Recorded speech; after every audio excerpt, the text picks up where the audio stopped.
ஒரு 1 வீக்காவே இந்த விஷயத்த பத்தி பேசணும்னு நினைச்சேன். அப்புறம் வேணான்னு விட்டுட்டேன். எதனாலன்னு லாஸ்ட்ல சொல்றேன். ரீசெண்டா நம்ம ரொம்பவுமே பாதிக்கப்பட்ட விஷயம் ரிதன்யா இருக்காங்களே, அவங்களோட விஷயம் தான். 300 பவுன் நகை போட்டு 70 லட்ச ரூபா கார் வாங்கி கொடுத்துமே அந்த பொண்ணு அவ்வளோ டார்ச்சர் பண்ணியிருக்காங்க. வீட்டில் எல்லாருமே தப்பா இருக்காங்க, ஹஸ்பண்ட் மட்டும் நம்மளுக்கு சப்போர்ட்டிவா இருக்காங்கன்னா எப்படியோ நம்ம மேனேஜ் பண்ணி வந்துடலாம். எல்லாருமே இப்படி டார்ச்சர் பண்ணும்போது ஒரு கட்டத்துக்கு மேல அந்த பொண்ணு அவங்க மாமியார்கிட்ட சொல்லி அழுதுருக்காங்க. இந்த மாமியார் அதை கூட கன்சிடர் பண்ணல. நான் ஒரே ஒரு விஷயம் தான் இந்த இடத்துல சொல்லணும்னு நினைக்கிறேன். பொண்ணுக்கு பொண்ணு தாங்க எதிரியே. பசங்க கூட ஒரு சில விஷயத்துல ஜஸ்ட் லைக் தட்னு போயிடுவாங்க. ஆனா இந்த மாமியாருங்க இருக்காங்க பாருங்க, அவங்களும் அந்த வீட்டுக்கு ஒரு மருமகளா வந்தவங்க தானே அப்படின்றத மறந்துடுவாங்க.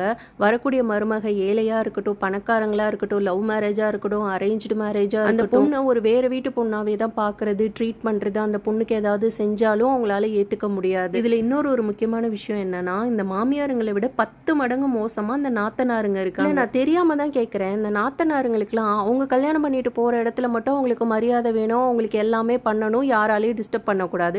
ஆனா இவங்க மட்டும் எல்லா விதமான தொந்தரவுகளுக்கும் வந்திருக்க மருமகளுக்கு கொடுக்குறாங்க. கெட்டதுலயும் ஒரு நல்லது நடந்த மாதிரி அந்த பொண்ணுக்கு குழந்தை இல்லை. அந்த குழந்தை இருந்திருந்தா எவ்வளவு கஷ்டப்பட்டிருக்கும் ஒரு அம்மா இல்லாம. ஏன்னா மாமியார் நாத்தனாருங்க அந்த குழந்தை மேலேயும் வன்மத்தை காமிப்பாங்க. இதுக்கு அப்புறமா அது வந்திருக்க மருமகளை நல்லபடியா வாழ விடுங்க, நீங்களும் நல்லா வாழுங்க. இதெல்லாம் ஒரு பக்கத்து இருந்தாலும் இந்த மீடியா பீப்புள் அந்த பொண்ணோட நேம ஹெட்லைனா போட்டு யூஸ் பண்ணி அதுல இருந்து வியூஸ் வாங்கி காசு பாக்குறாங்க. இவங்களெல்லாம் என்ன சொல்றதுன்னே தெரியலங்க.